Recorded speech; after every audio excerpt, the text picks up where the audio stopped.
सावधान।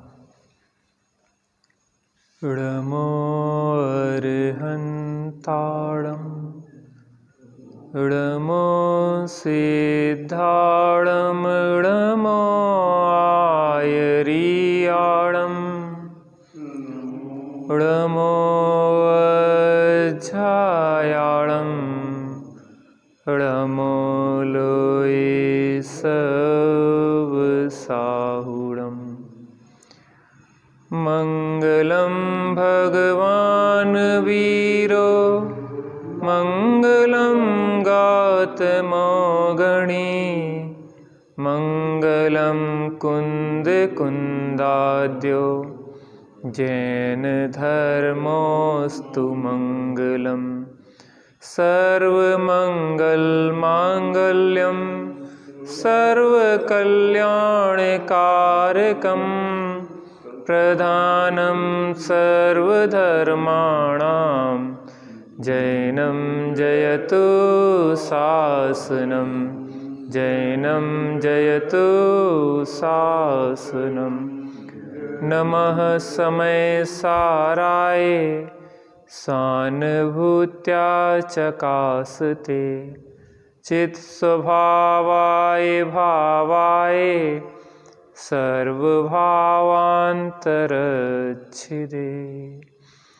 आत्मज्ञान ही ज्ञान है शेष सभी अज्ञान।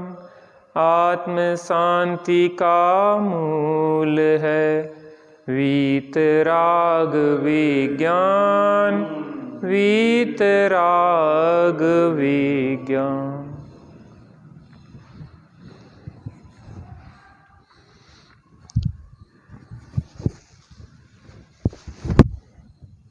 एक राज्य में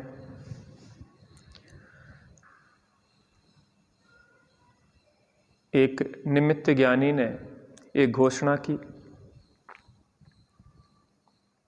कि इस महीने में जो भी बच्चे उत्पन्न होंगे वह तुम्हारा घात करने वाला उनमें से कोई एक होगा। राजा ने सोचा कि जो भी मेरा घात करने वाला होगा मैं उन समस्त बच्चों को मरवा डालूं। लेकिन राजा को विचार आया कि कोई एक मेरे लिए घात करने वाला होगा, मैं सबको क्यों मारूं।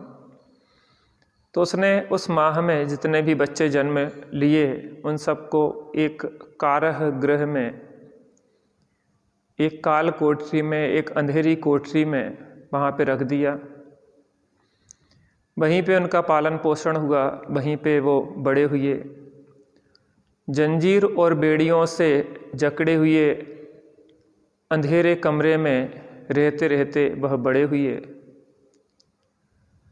उन्होंने कभी भी खुला आसमान नहीं देखा था। उस काराह गृह को, उस कमरे को ही अपना घर मान लिया था।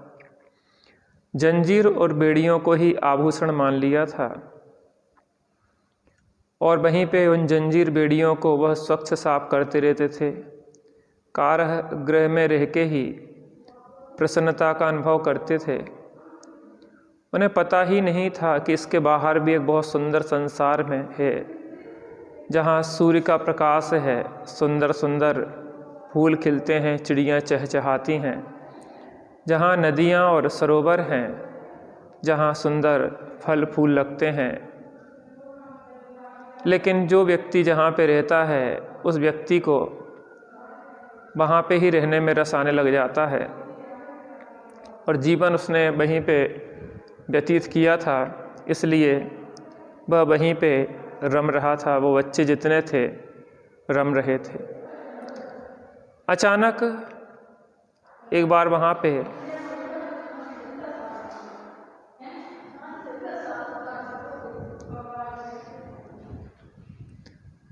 विद्रोह होता है और उस कारागृह को तोड़ दिया जाता है।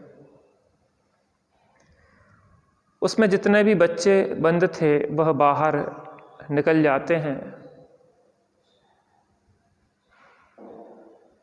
और आज तक जिस कारागृह को ही उनने अपना घर मान रखा था, जिन बेड़ियों को ही आभूषण मान रखा था, आज जब वह उससे मुक्त होते हैं तो उन्हें पता पड़ता है कि इस कारागृह के बाहर भी एक बहुत सुंदर संसार था और आज तक हम उस संसार को देखने से वंचित थे, क्योंकि हमारी सीमा एक संकीर्ण जगह पे थी। ऐसी ही दशा हमारी है। कर्मकृत शरीर आदि और राग आदि में यह जीव अपनापन करता रहता है और उतने को ही सब कुछ मान बैठता है। कर्म रूपी राजा ने हमें जो शरीर रूपी कारागृह दिया है, कर्मों की बेड़ियां हमें बंधी हुई हैं और हम उसी में मग्न हैं। और लगता है कि इसके बाहर भी कोई संसार नहीं है, ऐसा भासित होता है। और लगता है कि जब शरीर छूट जाएगा, ये कर्म छूट जाएंगे तो हमारा क्या होगा, हम उसकी कल्पना भी नहीं कर सकते। कोई कहता है सिद्ध दशा को प्राप्त करना है, तो व्यक्ति को लगता है कि क्या करेंगे बिना शरीर के, बिना कर्मों के, बिना परिवार कुटुंब के, बिना बाहर की चीज़ों के। लेकिन उसको उसका स्वाद नहीं है जो उससे अनूठा एक अलग अतीन्द्रिय आनंद है, जो चैतन्य का रस है, जो बड़ा सरस है, जहाँ आनंद के झरने झरते हैं, अमृत के झरने झरते हैं उस चैतन्य लोक में। चलो रे भाई अपने वतन में चलें, अपने वतन में तन ही नहीं है, तन ही नहीं है, मन भी नहीं है, राग द्वेष की दुविधा नहीं है, पंच पापों की सुविधा नहीं है। चलो रे भाई अपने वतन में चलें। चलना यहीं पे बस जेल में बंद हुए, जंजीर बेड़ियों से जकड़े हुए हमें मज़ा आ रहा है, उन्हीं को सजाए जा रहे हैं, उनकी व्यवस्था में ही लगे हैं, इसके बाहर कुछ स्वाद ही नहीं है। लेकिन ज्ञानी पुकार लगाते हैं कि ये सब तोड़ दो, जंजीरों को, इन कर्मों की बेड़ियों को, इन जेल खानों को तोड़ के बाहर निकलो, कितना सुंदर संसार है चैतन्य का। इसीलिए पुकार रहे हैं बार बार, चेतो चेतन निज में आओ, अंतरात्मा बुला रही है, जग में मेरा कोई नहीं है, मैं खुद ज्ञानानंदमयी हूँ, एक बार अपने में आ जा, अपनी खबर क्यों भुला रही है। चेतो चेतन निज में आओ, अंतरात्मा बुला रही है, तन धन जन ये कुछ नहीं मेरे, तन धन जन ये कुछ नहीं मेरे, मोह में पड़ कर कहता हूँ मेरे, मोह में पड़ कर कहता हूँ मेरे, जिन वाणी की बात को सुन ले, समता में तुझे सुला रही है। चेतो चेतन निज में आओ, अंतरात्मा बुला रही है। सिद्ध आत्मा बुला रही है। ज़्यादा देर नहीं है, अब जल्दी ही अपन सिद्धालय में पहुंचने वाले हैं। सिद्ध ही सिद्ध होंगे चारों ओर, लेकिन उसके लिए हमें वस्तु तत्व का निर्णय करना होगा। पर से भिन्न स्व और विकारों से भिन्न स्वभाव को पहचान के स्वभाव और स्व में जमना, रमना और स्थिर होना होगा। अपन ने यहाँ देखा अनादिकाल से इस जीव को कर्म और शरीर का संबंध है। यह क्या करता है, जो जो शरीर मिलता है उसको ही अपना मान लेता है। कर्म के उदय में जो जो सामग्री प्राप्त होती है उसे अपनी सामग्री मान लेता है। अंतरंग में जो कर्म के उदय से मोह राग द्वेष के भाव होते हैं उन्हें ही यह स्वभाव मान लेता है। उससे भिन्न भी कोई शांतिमय निराकुलतामय स्वभाव है, उसकी इस चेतन को खबर ही नहीं होती। और फिर जैसे जैसे परिणाम यह चेतन करता है वैसी वैसी गतियों को प्राप्त करता है। बहुत घर गृहस्थी आदि के कार्यों में आरंभ करता है,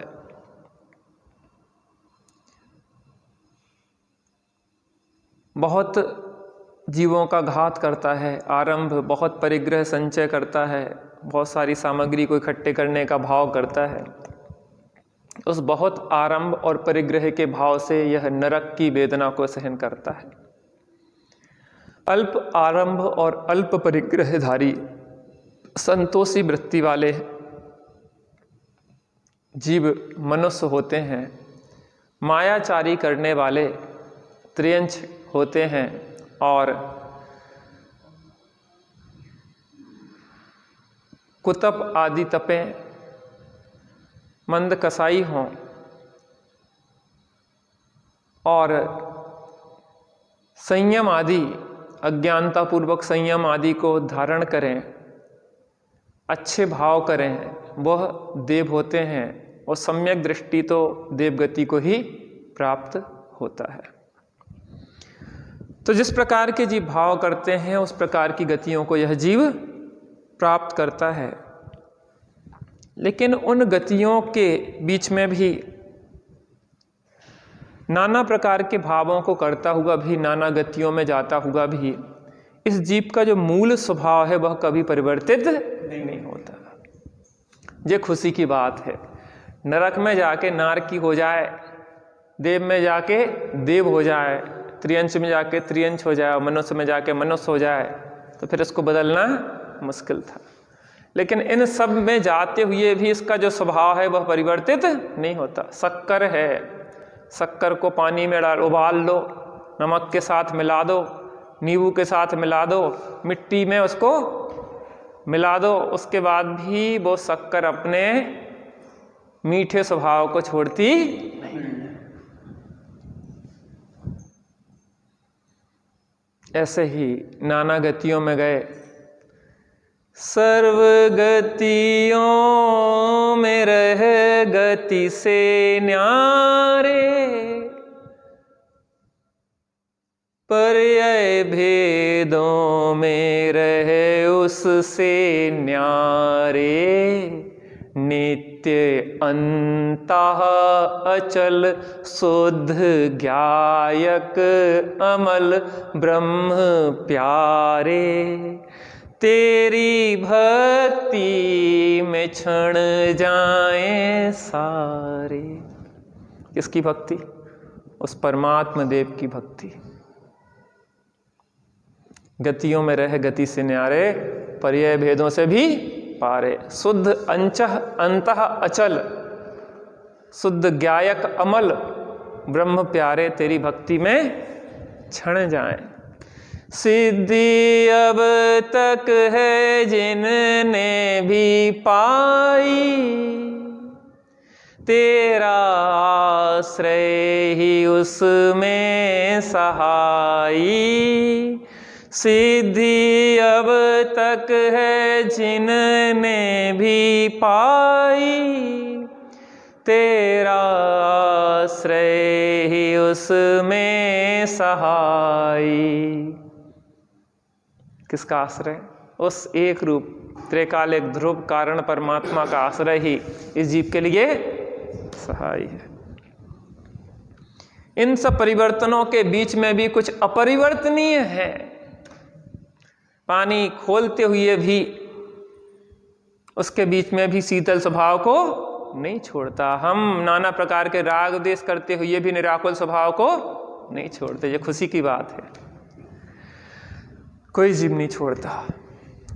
अब देखिए, बहुत बढ़िया चर्चा यहाँ पे आने वाली है। थोड़ा गहराई से उसको समझेंगे तो बहुत विषय स्पष्ट होगा।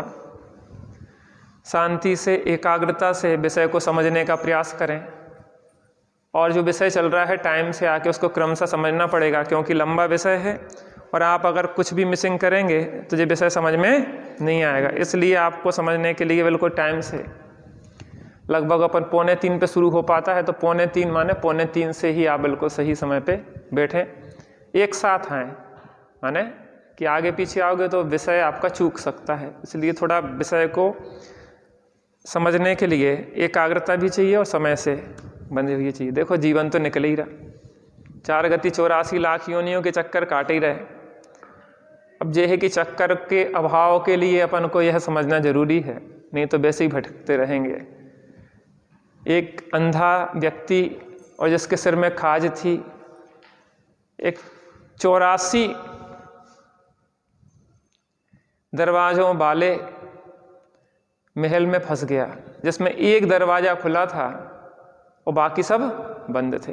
वो टटोलता टटोलता वो अंधा घूमता घूमता घूमता आया 83 दरवाजों तक, और 84 में आया तो उसको क्या हुआ कि खुजली हो गई, क्योंकि खुजली थी सिर में, और खाज खुजाते हुए चलता जा रहा था, तो जो खुला दरवाजा था उससे वो निकल गया। और फिर 83 दरवाजों का चक्कर।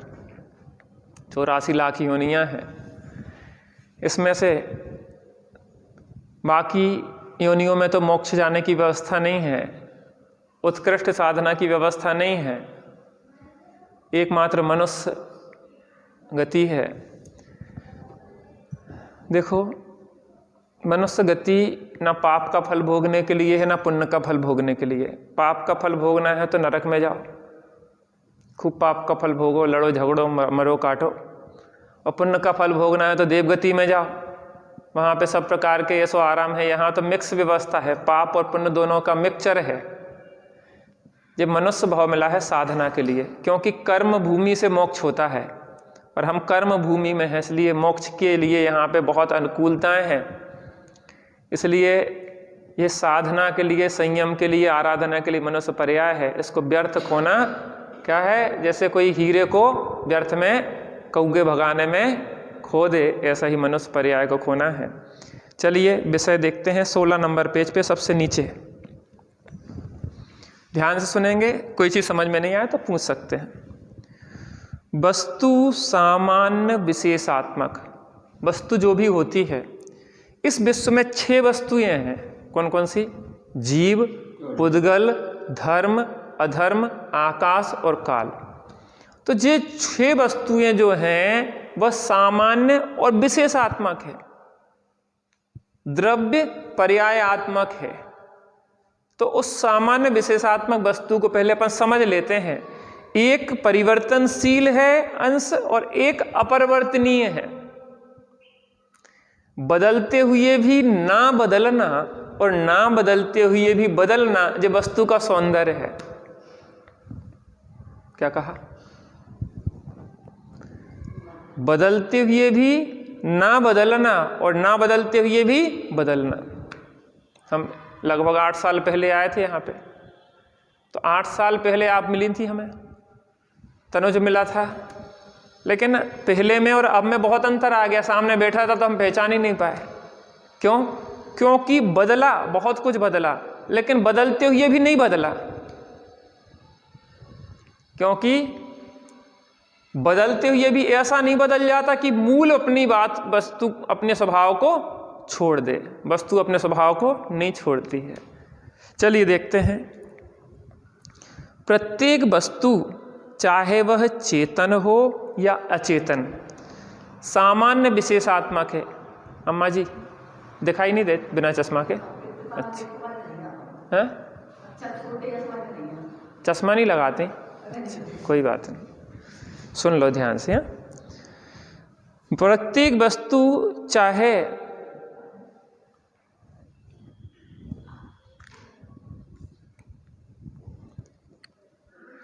वह चेतन हो या अचेतन सामान्य विशेषात्मक है। सामान्य और विशेष ये दोनों ही वस्तु के गुण धर्म हैं। क्या है? वस्तु के गुण धर्म। क्या है वस्तु के गुण धर्म? सामान्य और विशेष। अथवा कह सकते हैं कि वस्तु बराबर सामान्य धन विशेष।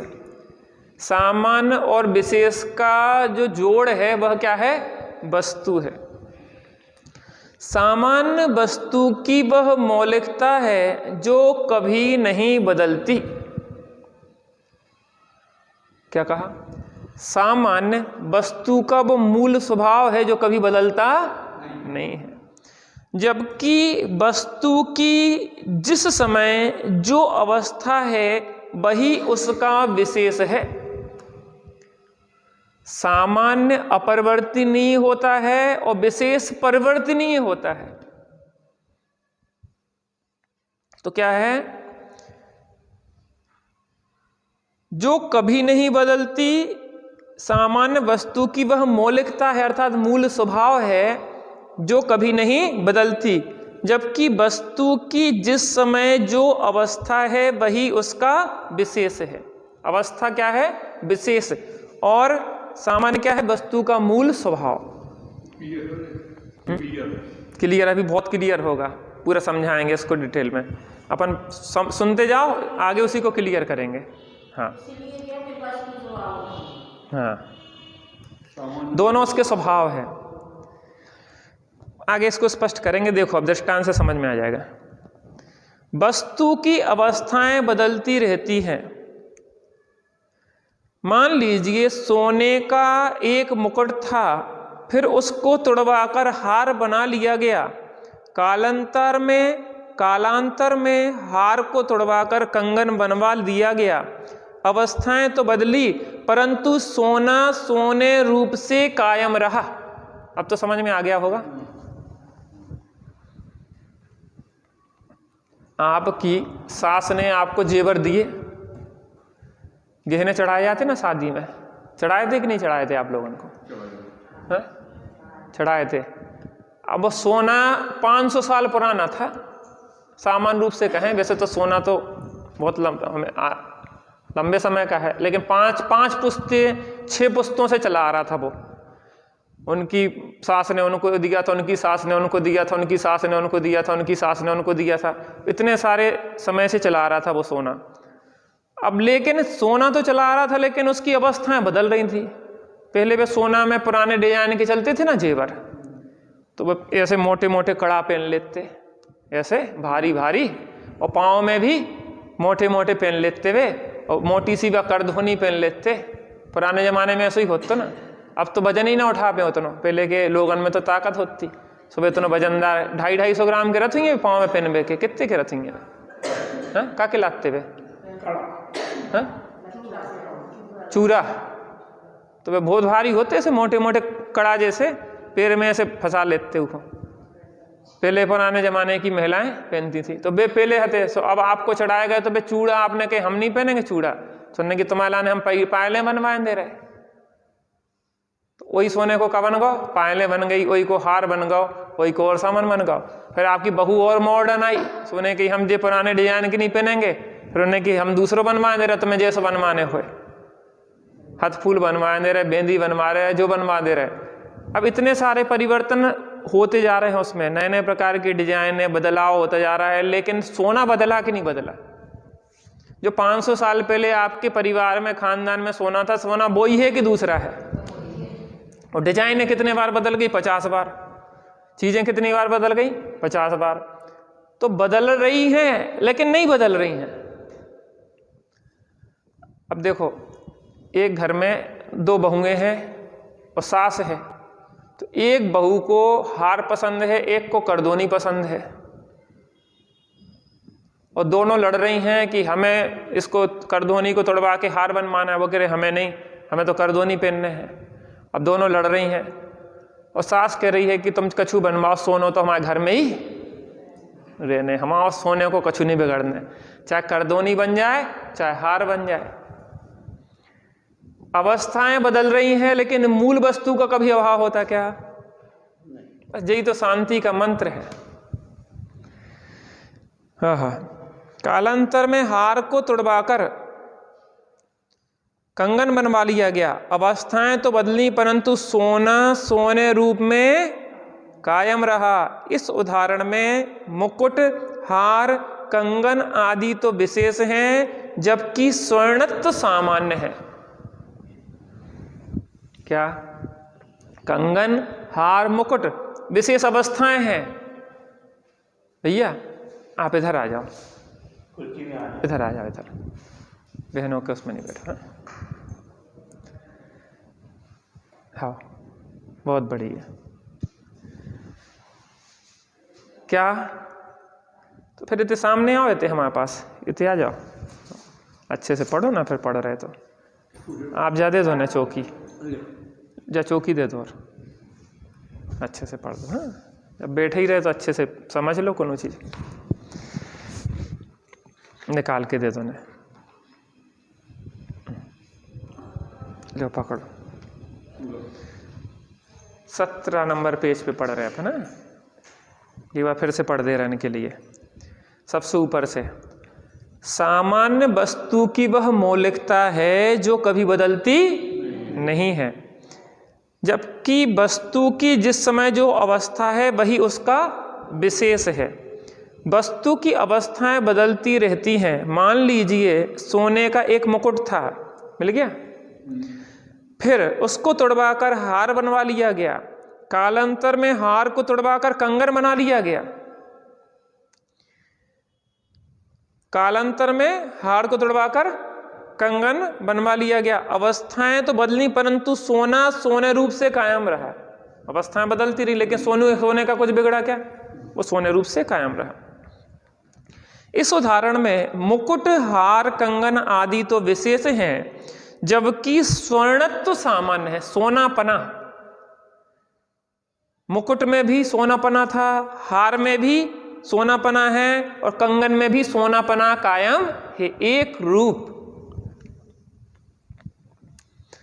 अवस्थाएं तो नाशवान है परंतु वस्तु की मौलिकता या वस्तु स्वभाव अविनाशी है। अवस्थाएं तो बदलती नहीं, कितनी सारी अवस्थाएं बदलती जाती, लेकिन वस्तु स्वभाव कैसा है? मौलिक है। आपने क्या नाम बताया था चाचा? ज्ञानचंद जी, बहुत बढ़िया। ज्ञानचंद जी, जब आप पैदा हुए तो इतनी वजन था आपका? नहीं। इतनी लंबे थे? इतनी मोटे थे? नहीं थे। तब कितने से थे? इतने से। तब ज्ञानचंद थे कि नहीं थे? थे। इतने बड़े हुए थे कि नहीं हुए थे? इस बच्ची जितने, छोटी बच्ची बैठी है, हुए थे। इतने बड़े हुए थे कि नहीं हुए थे? फिर इतने बड़े हुए, फिर इतने बड़े, फिर इधर आ गए। इन सब के बीच में ज्ञानचंद रहा कि नहीं रहा? जी बताओ। आप पैदा हुए थे तब भी ज्ञानचंद, 5 साल के हुए तब भी ज्ञानचंद, 10 साल के हुए तब भी ज्ञानचंद, 15 साल के हुए तब भी ज्ञानचंद, 50 साल के हुए तब भी ज्ञानचंद, 82 साल के हुए तब भी ज्ञानचंद। अंतर तो आया। जब पैदा हुए थे तो 1 किलो के थे। कितने किलो को पैदा हो बच्चा? 2 किलो, 3 किलो जैसो हो जाए, हम ज्यादा जानत नहीं है। 2-2.25 किलो को पैदा भाव तो अब कितने किलो को हो चाचा आप? 80 के। बताओ, 80 किलो के हो गए अब। लेकिन 2 किलो से 80 किलो हो गए, इन सब बीच में भी ज्ञानचंद रहे कि नहीं रहे? अवस्थाएं बदलती रही। कोई आपकी बड़ी बूढ़ी आ जाए 110 साल की, वे कह रहे वही ज्ञानचंद जी को तो हमने गोदी में जब पैदा हुआ तो उसको गोदी में खिलाओ, वही ज्ञानचंद आए। तो अवस्थाएं बदली, लेकिन ज्ञानचंद बदले कि नहीं बदले? नहीं बदले। ऐसे ही वस्तु में अवस्थाएं बदलती रहती हैं, लेकिन मूल वस्तु अपरिवर्तनीय बनी रहती है।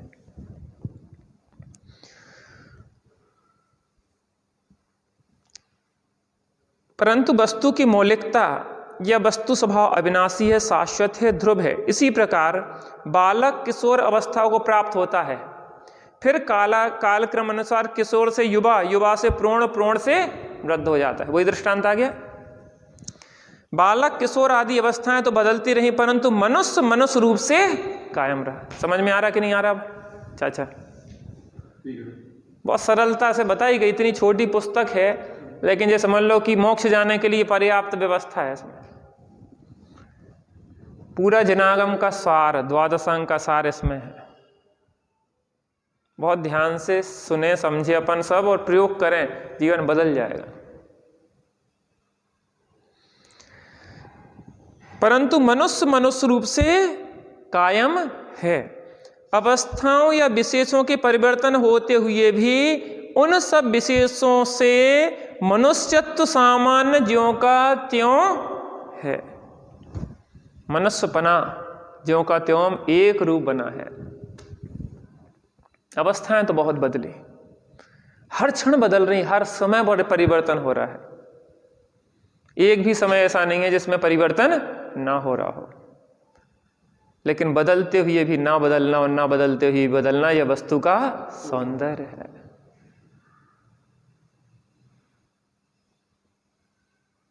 समझ में आ रहा है कि नहीं आ रहा? हाँ।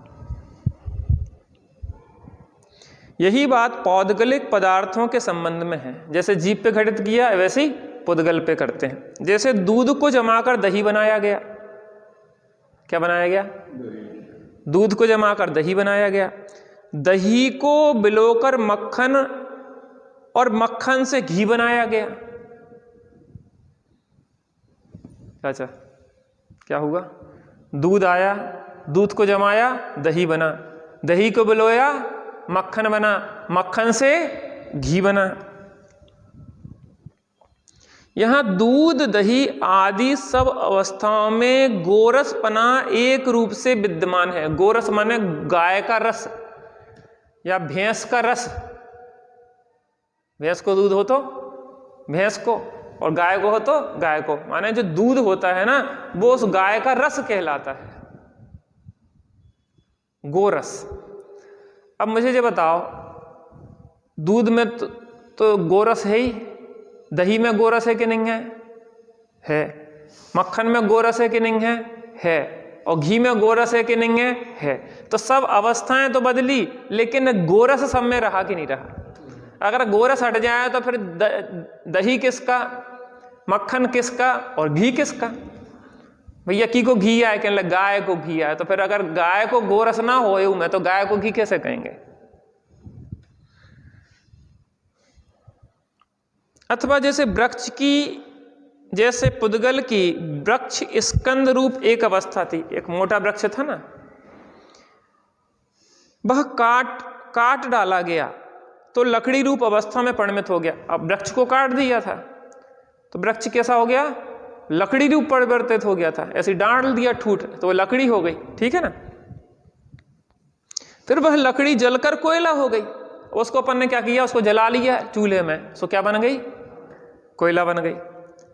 और फिर वह कोयला धीरे धीरे राख में बदल गया। अब वो जला तो सफेद सफेद राख बन गया। परंतु पुद्गल पदार्थ पुद्गल रूप से अभी भी कायम है। बताइए, आदमी मर गया, दादाजी अपन मर जाएंगे, उमरघट में ले जाके जला देंगे तो सब नष्ट हो जाएगा ना?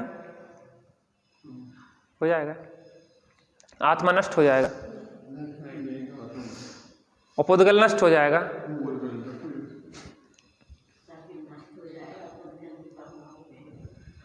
शरीर में जो पुद्गल परमाणु है ना, अनंत पुद्गल परमाणु, अनंत पुद्गल परमाणु में एक भी नष्ट नहीं होगा। सही तो शरीर की अवस्था बदल गई, परमाणु राख रूप में होगा वो। अरे शरीर जलो सो राख हो गई, राख हो गई ना, तो नष्ट कब हो? अवस्था बदली, शरीर नष्ट कह रहे लेकिन उनको परिणमन होगा। जैसे हमने दूध जमा दो सो दही बन गया, तो दूध नष्ट थोड़ी ना होगा, परिवर्तन भाव खाली। और उनको बिलोलाओ सो मक्खन न करे आओ, सो नष्ट होगा का वो दही नहीं, उसकी अवस्था बदल गई। और उनको फिर गर्म कर लो सो घी न करे आओ, सो नष्ट होगा, नष्ट नहीं भाव, अवस्था बदल गई। ऐसे ही कोई मर गया तो आत्मा चली गई दूसरे शरीर में, आत्मा नष्ट नहीं भई। और जो शरीर के पुद्गल परमाणु जितने थे पूरे के पूरे हैं, जल गए, राख बन गए, राख बन के अवस्था में है वे, कहीं जाते क्या वो? एक भी द्रव्य ना बढ़ता है ना घटता है इस दुनिया में, अनादिकाल से जितने थे उतने ही हैं, उतने ही रहेंगे। एक द्रव्य कोई ना, एक परमाणु पुद्गल का बढ़ता है ना घटता है, ना एक जीव घटता है ना बढ़ता है। काय के लिए रोए हैं अपन? काय के लाने रोए? किसी ने नोट जला दो, अपन रोने लगे, गुस्सा आ गई। अरे नोट जल के अवस्था राख रूप हो गई, शरीर जल के अवस्था राख रूप हो गई, उसमें बदलो का है? बदलो है माने नष्ट का भाव जा, मतलब अब पर्यायों का मोह है सो रोते हैं आदमी। जैसे ऐसा समझो कि एक मावा है, मावा को वही अपन ने एक बर्फी के आकार रूप मावा बना दो, एक को लड्डू बना दो मावा को, और एक अपन ने पेड़ा बना दो, एक छुर्रा छोड़ दो ऐसे ही, और 250 ग्राम के उसके आइटम बना दे।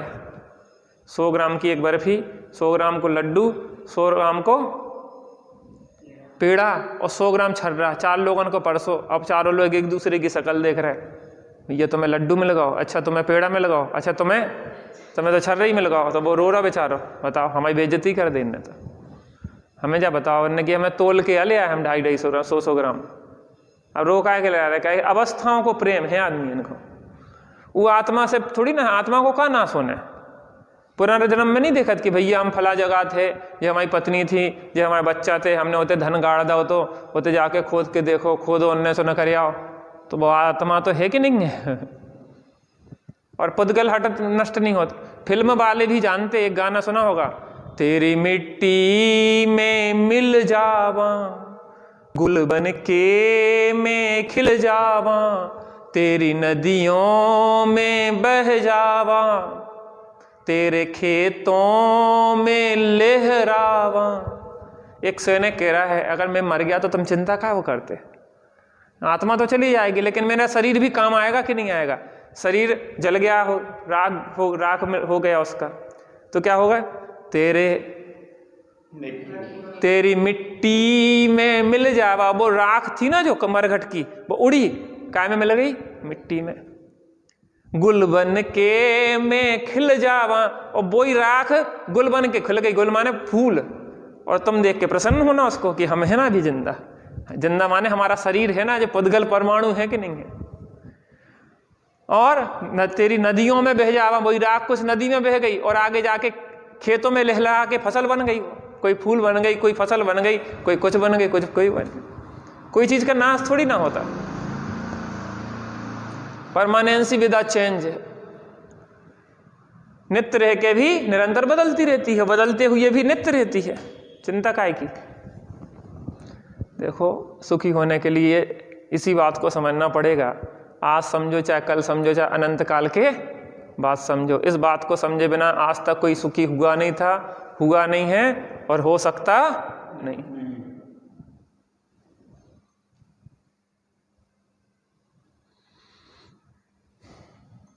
दादाजी इतना अच्छा जी बताओ, अपना यहाँ पे जितनी देर अपन बैठते कैसा लगता आप लोगों को?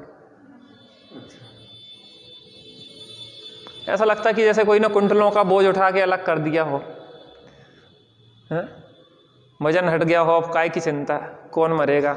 देह मरे पर मैं नहीं मरता, अजर अमर हूँ आत्म स्वरूप, सहजानंदी शुद्ध स्वरूपी अविनाशी हूँ आत्म स्वरूप।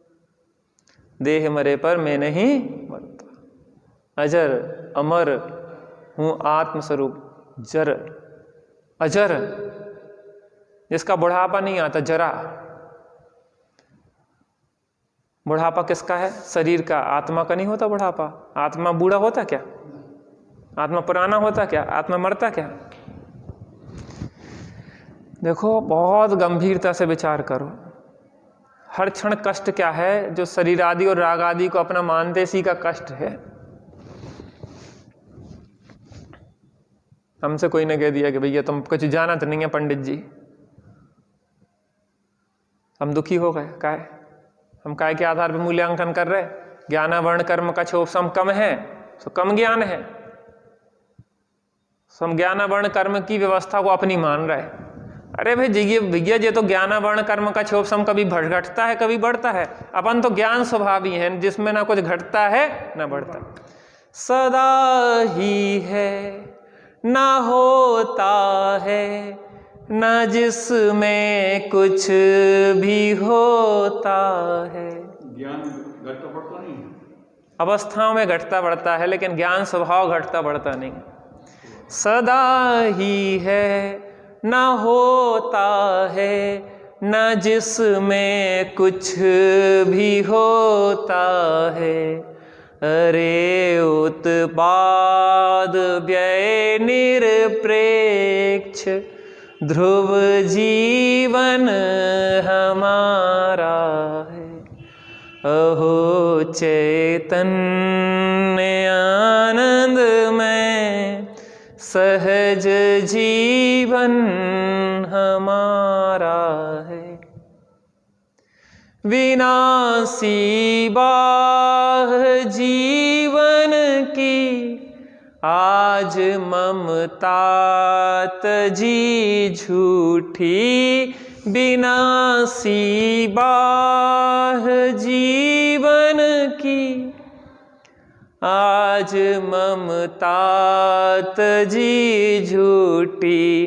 रहे चाहे अभी जाए, चाहे जे रहे चाहे अभी चला जाए। लाखों वर्षों तक जीऊं या मृत्यु आज भी आ जाए। अथवा कोई कैसा भी भय या लालच देने आवे तो भी, न्याय मार्ग से मेरा सत्य मार्ग से कभी न पद डिगने पाऊं। सुख में होके मग्न न फूलूं, दुख में कभी न घबरावे। ये अंदर के आत्मबल की बात है। काय की चिंता?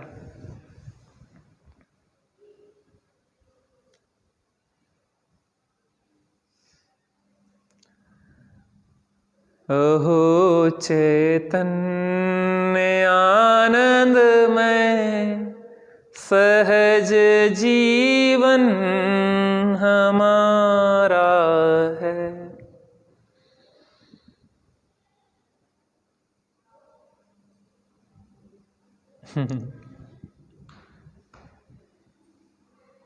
जिनवाणी अमृत रसाल, रसिया आवो रे सुनवा। अमृत रस है,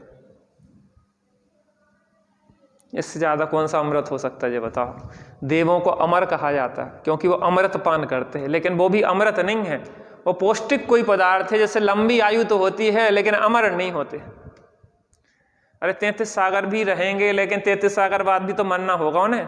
लेकिन जिनवाणी अमृत पिलाने वाली है, जिसके बाद ऐसा समझ में आता है कि विशेषों के बदलने पे भी सामान्य कभी बदलता नहीं है।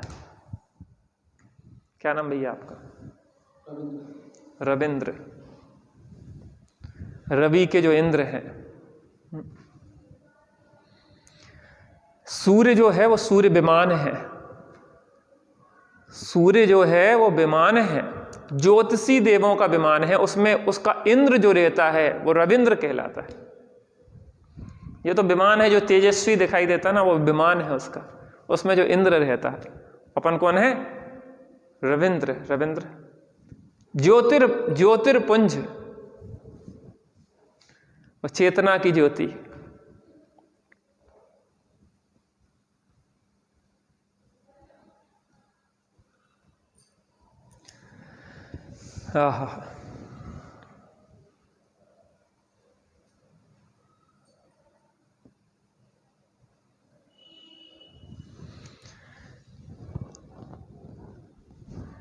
राम कहानी सुनी आपने कि नहीं सुनी?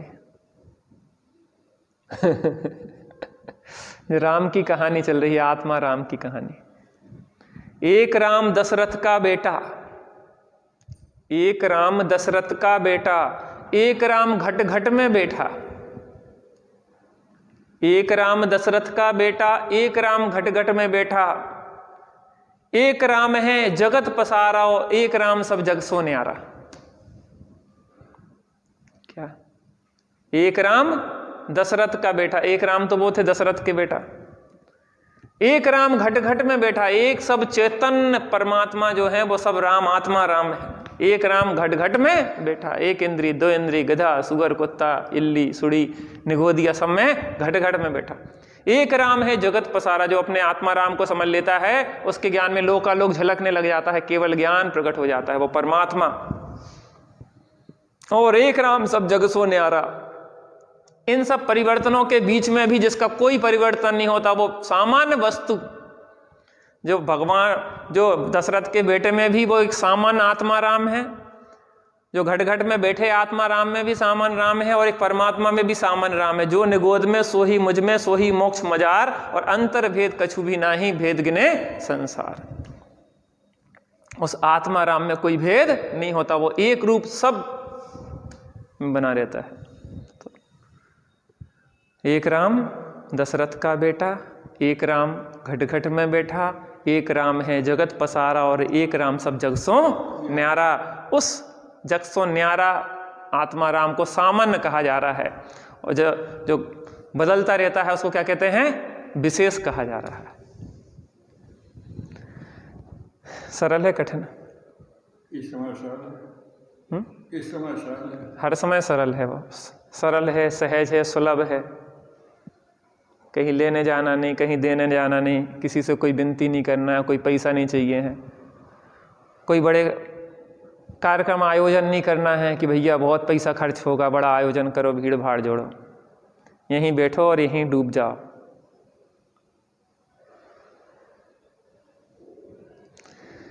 हा हा हा।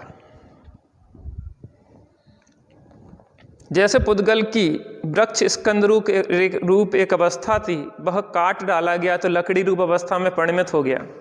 फिर वह लकड़ी जलकर कोयला हो गई, और फिर वह कोयला भी धीरे धीरे राख में बदल गया, परंतु पुद्गल पदार्थ पुद्गल रूप से अभी भी कायम है।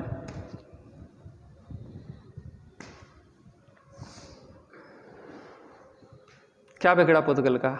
आत्मा का कुछ बिगड़ जाएगा? आत्मा को कुछ बिगड़त ना पुद्गल को बिगड़त, फिर रो काय के लाने रहे? अरे पुद्गल का भी कुछ नहीं बिगड़ेगा, और चेतन का भी कुछ नहीं बिगड़ेगा। रोएंगे काय के लाने अम्मा जी अपन? पर्याय तो हर क्षण बदल रही। देखो पर आए तो है क्षण भंगुर, देखो पर आए तो है क्षण भंगुर, फिर भी पर्यायों में ही इतराया। पर्यायों में इतरा रहे, हम गोरे, हम सांवले, हम ऐसे, हम वैसे, हम लंबे, हम छोटे, हम ऐसे, पर्यायों में इतरा रहे। पाके नर तन क्या खोया क्या पाया, आत्मचिंतन का ये समय आया। अब चेतन पदार्थ का एक और उदाहरण लेते हैं। एक मनुष्य मरकर देव हो गया, वह देव संक्लेश भाव से मरा तो पशु हो गया, पशु से पुनः मनुष्य पर्याय प्राप्त की।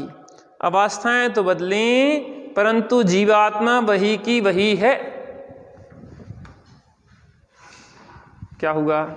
दृष्टांत दिया था ना, वो एक सेठ जी थे, सामायिक कर रहे थे। सामायिक करते करते प्यास लगी, पानी पानी पानी पानी पानी करत रहे, और मर के क्या बन गए? मेढक बन गए। मेंढक में पूर्व के संस्कार थे भगवान की भक्ति आदि के, तो विप्लाचल पर्वत पे भगवान महावीर स्वामी का समोसरण आया। वहीं के एक पोखर में वो मेंढक रहता था, उसको भी भाव बना कि चलो अपन भगवान महावीर के समोसरण में चलेंगे भक्ति पूर्वक। खाली हाथ जाया नहीं जाता, तो एक पंखुड़ी दबाई उसने फूल की और फुदकता हुआ चला जा रहा था, हम भी जाएंगे पूजन करने, हम भी जाएंगे पूजन करने। चला जा रहा था। राजा श्रेणिक का हाथी काफिला निकल रहा था और राजा श्रेणिक के हाथी के पैर के नीचे आके भाव दे भगवान की पूजन भक्ति के, तो जाके देव बन गया।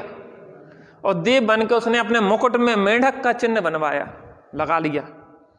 और वहां समोसरण में राजा श्रेणिक से पहले पहुंच गया और जाके बैठ गया। तो राजा श्रेणिक ने पूछा कि भगवान ये कौन है जिसके मुकुट में मेंढक का चिन्ह है? कहने लगे ये वही है जो तुम्हारे हाथी के पैर के नीचे कुचल के थोड़ी देर पहले मरो। तो भक्ति के प्रभाव से अब सोचो परिणामों की विचित्रता, कि वहां पे उसके परिणाम बिगड़े, मेंढक बन गया, मेंढक से परिणाम सुधरे, देव बन गया। लेकिन जीव में क्या अंतर आया? वही जीव है कि दूसरा जीव?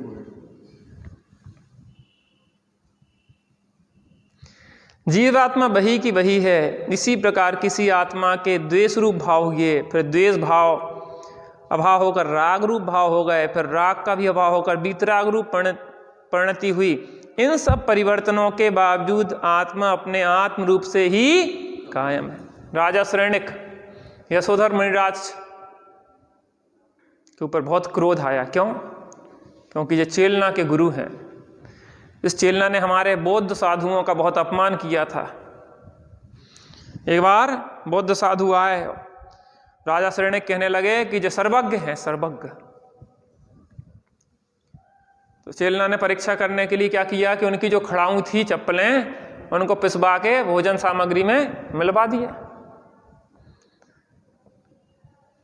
खाना खा पी लिया उनने सबने। बाद में जब खड़ाऊ देखी, सुनने की आप तो सर्वज्ञ है, आप जानो कि कहाँ गई खड़ाऊ में? खड़ाऊ कहाँ गई? पेट में चली गई। कहले आप सर्वज्ञ थे, फिर आपने क्यों नहीं जान पाया? तब समझ में आया कि वास्तव में क्या है, ये सर्वज्ञ नहीं है, ये भ्रम से सर्वज्ञ मान रहे हैं। आजकल को अपने को समझदार नहीं समझते, सब अपने अपने को समझदार समझ रहे हैं। उस बात से राजा श्रेणिक चिढ़ गए। इसने हमारे गुरुओं का अपमान किया है, मैं भी इसके गुरुओं का अपमान करूंगा। और जंगल में जा रहे थे, वहां देखा यशोधर मुनिराज को बैठे, तो गुस्सा आ गई कि ये जेलना के गुरु यही भरते रहते हैं, अभी मजा चकाते। 500 शिकारी कुत्ते छोड़े, लेकिन उनकी शांति के प्रभाव से शिकारी कुत्ते शांत हो गए। और कुछ गालियां दी, सब कुछ किया, और बस नहीं चला तो एक मरा हुआ सांप उनके गले में डाल के आ गए। अभी भाग जाएगा जो सांप माप निकाल के। क्रोध रूप परिणाम, एकदम जलते हुए धधकता हुआ चेतन की भट्टी में, चेतन क्रोध की भट्टी में धधक रहा था उनकी आत्मा का। साथ में नरक की आयु बांध ली थी उसी क्षण।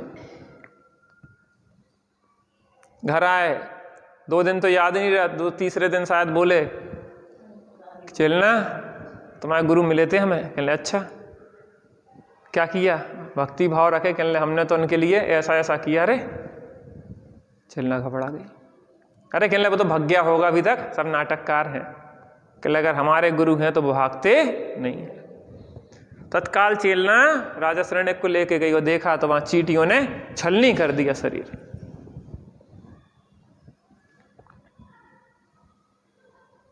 और जैसे ही राजा श्रेणिक ने देखा, अरे कांप गया वो, मैं क्या समझता था और ये कौन है। भ्रम से ही तो व्यक्ति के इतनी समस्याएं हैं, लड़ाई झगड़ा है। पत्नी के ऊपर शंका हो जाए तो व्यक्ति मार डालता उसको। एक बार की और घटना है, रात्रि का समय था, ऐसी ठंडों का समय था, पूस चल रहा ना, पूस की ठंडी रातें। और अचानक हवा चली और वो एक झरोका खुल गया और चेलना अंदर तक कांप गई ठंड से। और मुंह से निकला, उनका क्या हो रहा होगा। राजा श्रेणिक ने जैसे ही सोचा तो उन्हें सुना, तो ऐसे लगा कि जैसे इसका किसी से प्रेम चलता है, अपने प्रेमी के बारे में सोच रही होगी। उनने उनकी महल में कह दिया, अभय उनका जो पुत्र था, कि जाओ आग लगा दो इसके महल में। अभय जानता था कि वास्तव में माँ तो क्या है, निर्दोष है, उनने किसी प्रकार से बच गया। बाद में पता पड़ा कि चेलना किसके बारे में विचार कर रही थी, कि हमारे मुनिराज गुरु हैं, जंगल में विराजते हैं, ठंड में, शरीर पे वस्त्र नहीं है, उनका क्या हो रहा होगा। अरे जिसके अंदर इसकी भक्ति होती है उसका विचार आता है। आपका बच्चा है तो आपको अपने बच्चे का विचार आता है। ऐसे ही श्रावक जो होते हैं वो माता पिता होते हैं मुनिराजों के, साधकों के, उन्हें उन साधकों का विचार आता है, अरे उनकी साधना निर्दोष चलती है।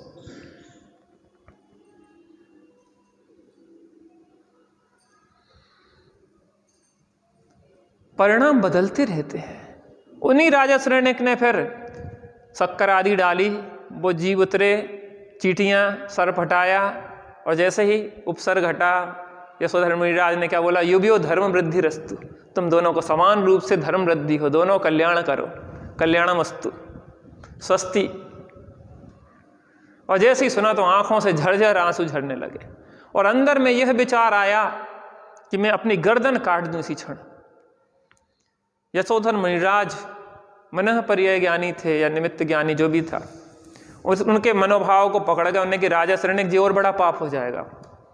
मरने से पाप नहीं कटते, वास्तव में चैतन्य स्वरूप आत्मा का आश्रय लेने से पाप कटते हैं। और उसी क्षण उनके चरणों में सम्यक दर्शन, आत्म अनुभूति, आत्म उपलब्धि हो गई। जो 33 सागर की आयु थी वो मात्र 84,000 वर्ष की रह गई, और तीर्थंकर प्रकृति उसी भाव में उन्होंने बांध ली। आप सोचो, भगवान महावीर स्वामी के समोषण में 60,000 प्रश्न किए लगभग। ऐसे जीवन में परिवर्तन आता रहता है। तो यहां कह रहे हैं इसी प्रकार किसी आत्मा के द्वेष रूप भाव हुए, फिर द्वेष अभाव होकर राग रूप भाव हो गए, फिर राग का भी अभाव होकर वीतराग रूप परिणाम हुए। इन सब परिवर्तनों परिस्थितियों के बावजूद आत्मा अपने आत्म रूप से ही कायम है। वस्तुओं में ऐसा परिवर्तन लगातार होता रहता है, परिणमन करता है। परिणमन करना वस्तु का स्वभाव है। प्रत्येक पौद्गलिक चीज नई से पुरानी होती रहती है, और यह बदलाव उसमें प्रतिक्षण होता रहता है। जीव में भी निरंतर परिवर्तन होता है, और पुद्गल में भी निरंतर परिवर्तन होता है, और छयों द्रव्यों में निरंतर परिवर्तन होता है। लेकिन बदलते हुए भी ना बदलना, और ना बदलते हुए बदलना, ये वस्तु का सौंदर्य है। अभी तक कहाँ थे आप? इतने दिन से स्वाध्याय चल रहा हो, रोज आओ आप। समझ में आ रहा ना? अपने कल्याण की बात लग रही कि नहीं लग रही? इसके बिना कुछ नहीं है इस दुनिया में, कितने पैसा जोड़ लो। सज धज के जिस दिन मौत की सहजादी आएगी, ना सोना काम आएगा, ना चांदी आएगी। छोटा सा तू इतने बड़े अरमान हैं तेरे, माटी का तू सोने के सब सामान हैं तेरे। मिट्टी की काया मिट्टी में जिस दिन समाएगी, ना सोना काम आएगा, ना चांदी आएगी। सज धज कर जिस दिन मौत की सहजादी आएगी।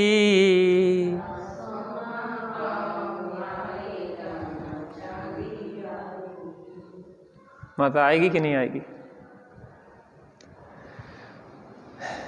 अब राम कथा कह रही थी शाम को, भैया जी बिजी हो गए। अच्छा रानियां नहीं है।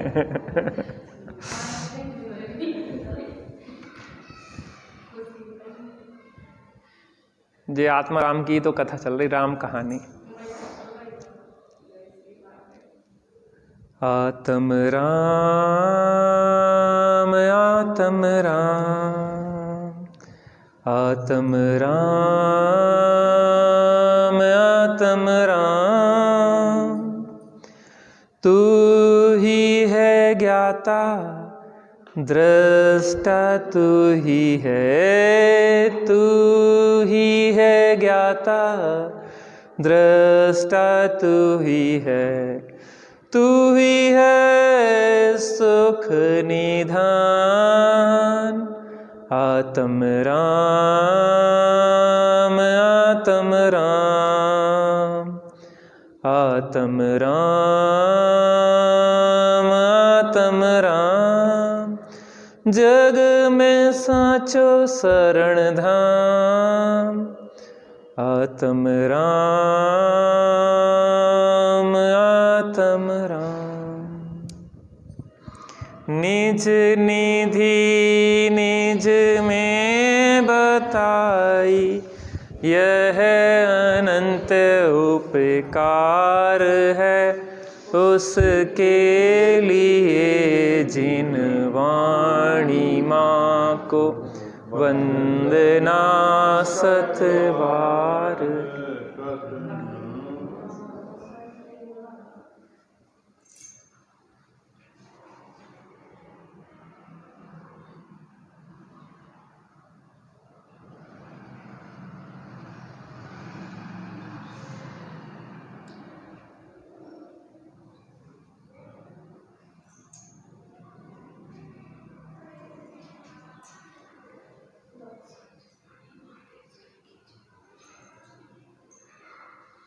ओम शांति।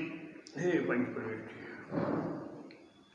द्वादश संगीन वाणी माता की जय। महाजैन धर्म की जय। पंचपरेश।